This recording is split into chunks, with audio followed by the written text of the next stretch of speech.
I'm gonna share with you what some of the worst financial advice that some people actually listen to, which is to just wait, save a little more, buy when you're a little bit more ready, be patient. And here's the problem. Successful people don't get to where they're at by being overly patient or waiting. They get ahead by moving early. Now, when it comes to buying a home, waiting till you have saved up a full 20% for a down payment might be the most expensive mistake that you could actually make. A lot of people refer to it as a safe decision, but it's anything but. So we're gonna get into where this whole 20% down myth came from, why it was relevant maybe at the time, but carries absolutely no standing right now in today's market, and what strategies you can employ to basically act like a wealthy person. But before we get into that, my name is Arjun Dhingra. I am a 24-year veteran of the mortgage industry, helping people put down roots or invest right here in the San Francisco Bay Area, as well as 40 plus other states and markets. So if we can be of help to you anywhere in the country, making some smarter real estate moves, planning ahead, or investing into this amazing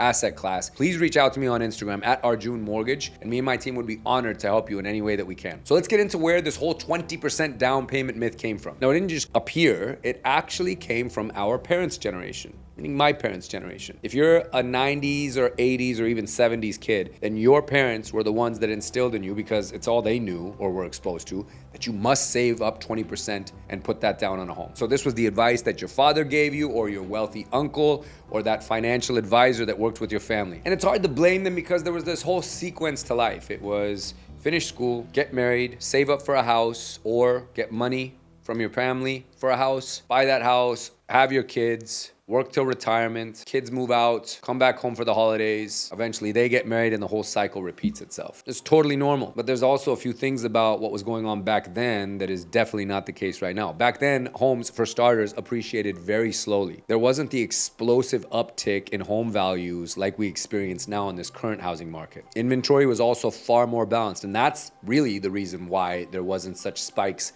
in prices and growth in home equity. Rates were higher, but prices were stable. And banks wanted big buffers in case values dipped. So this was a way to protect the financial system. It made sure that buyers had a lot of skin in the game, and there was nothing really wrong with it. But what's happened is that the mindset has stayed the same, and the market in the current form has changed. And that is exactly why in this current market, saving for a full 20% down payment makes very little sense. And speaking of today, let's get into exactly why that is so dangerous in this current climate. This current housing market has chronic housing shortages. We still have a massive imbalance in this country of how many people actually want a home for which there's potentially an available home for them. Those numbers can be argued, but they fall somewhere in between 4 and 5 million people who want a home, and again, there's no home available for them. And until that flips, you're going to have prices continuing to climb. So there's your relentless demand. You also have global buyers competing with foreign money that comes from China, from Europe, Russia, South America, that is absorbing a lot of real estate here in the United States, whether it's for second home purposes or just purely an investment play. And markets just move so much faster than people can save. What could take you 1 to 2 years to actually rack up in a down payment will actually leave you out in the marketplace, because that same home that you were starting to save for is actually going to be 5, 10, 15% more expensive at that time. So you might be getting told to wait and save, but the market is not that polite. It's not gonna wait for you. Okay, so if this is not necessarily good advice, and we're gonna get into a little bit more of that, then who's actually still talking about 20%? Well, it's the lenders. They love it.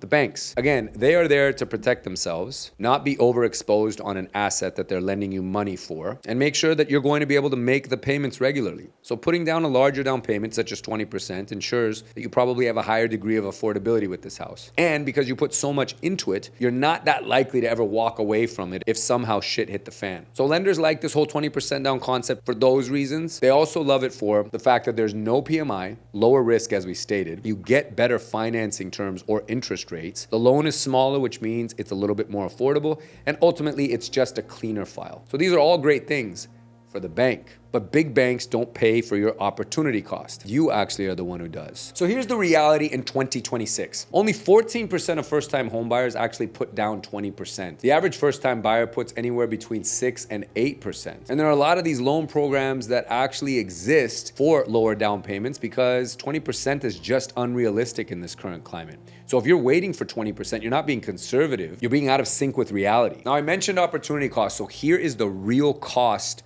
of waiting. And this is perhaps the most important part of this video, because numbers don't lie. So let's run some. Let's look at buying now versus saving for 2 years to finish rounding out that down payment. So let's look at a home price of $800,000. Suppose you have 10% saved and can qualify for a down payment of just that much and a loan amount of $720,000. Now, current interest rates sit at right around 6% for this example, and you'd have PMI of roughly $220 a month. So you would go to a lender, and that lender might say, well, you're gonna have PMI because everybody told you that PMI is the worst thing in the world and you should never have it. Again, that's the advice from your parents' generation or your rich uncle. You decide, well, let me wait, and it should take me about another 2 years to save up another 80 grand. But the market doesn't just actually freeze while you take the time to save up. Prices continue to go up. We still have that huge imbalance of supply and demand, which means what is $800,000 today will not be $800,000 in 2 years. So let's get into the later example. 2 years from now, assuming 5% annual appreciation, which is really conservative in most markets, that home is now gonna be upwards of $875,000, probably closer to $880,000. You waited to save up a full 20%, so you got a down payment of roughly $175,000. Your loan amount is $700,000. And let's even say, for example, purposes, that interest rates have come down and now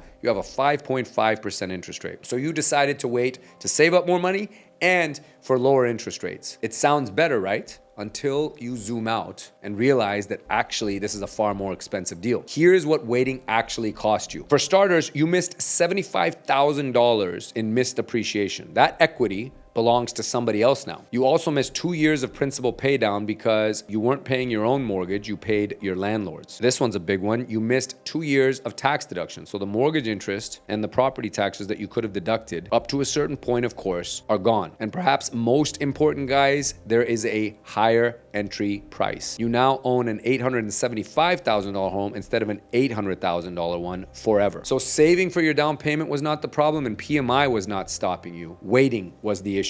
Or that bad advice from your parents. Okay, so let's talk about PMI and why it's not actually the villain. Now, PMI stands for private mortgage insurance. This is the insurance that you have to get to insure against a default or a potential default, because banks have that sweet spot of a 20% down payment. And when you don't put down 20, you're gonna carry a small monthly amount that you'll pay. Now, this has historically gotten a bad rap because people say it's a waste of money, it's a tax, it's not building any equity, it's a penalty. But let's look at what PMI for just a year or 2 years actually adds up to, and does it outweigh the cost of waiting to save up an additional 10% and missing out on all those other benefits that we just talked about? Because let me tell you something, guys, the wealthiest people love PMI. They use it to their advantage. They don't shy away from it. They see it as a massive opportunity. You see, PMI is temporary. It's not an indictment or a jail sentence like it often gets pitched as or framed as in the media. But appreciation loss, that is permanent. The loss of mortgage interest that could have been deducted, that's permanent. Paying your landlord's mortgage instead of your mortgage, that's permanent. Most people ultimately drop the PMI somewhere around 2 years, sometimes less depending on what market you're in. I've had countless clients over the years here in the San Francisco Bay Area market, which I understand is a little bit of an anomaly when it comes to appreciation. But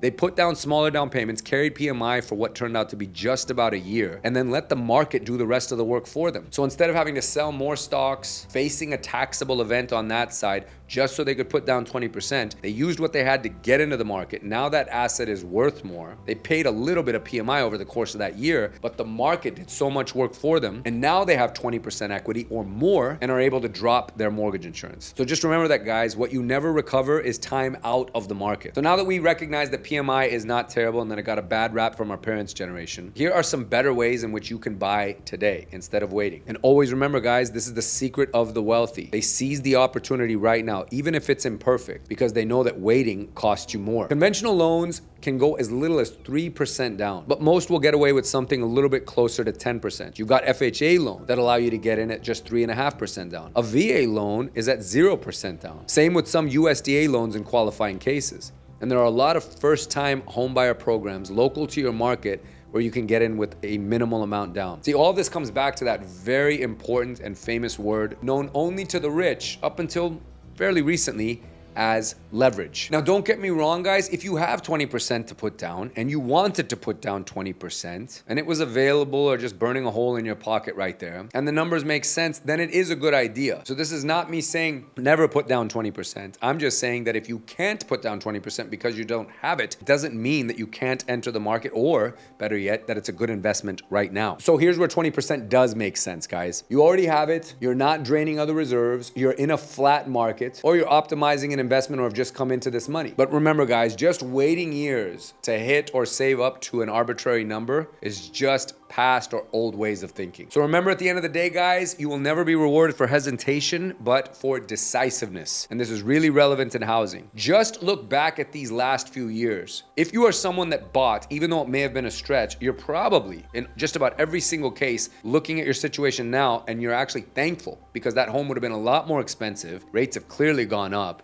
from where they came off of those historic lows during the COVID market, and you're at least building equity in something that's yours, and it's continuing to appreciate at a very nice clip. Conversely, on the other side, if you either struck out or you were one of those people that said, I'm gonna wait for mortgage rates to come down, or I'm gonna wait for the market to cool off a bit, that hasn't exactly happened. So there's a massive opportunity cost that's been missed there. Now, I don't want anyone to feel bad about that, because the best time to buy a house was obviously during that market. The next best time is now, if it's right for you financially. Now, you can look at other videos that I've got about what you can do to be prepared and mistakes that you want to avoid in 2026 when it comes to qualifying for a mortgage. But just remember, guys, that if you wait for perfect conditions, you'll always miss out on those opportunities. Now, again, if me and my team can be of help to you, because not only do I live and work right here in the San Francisco Bay Area market, we lend in 40 plus states. We have access to tremendous resources and top-notch professionals that can work with you to find property, whether it's for living in or for investment purposes. So just reach out to us and we will help you put together a plan for any market. Because yes, markets are different, but the strategy of making sure that you end up ahead from making a good decision now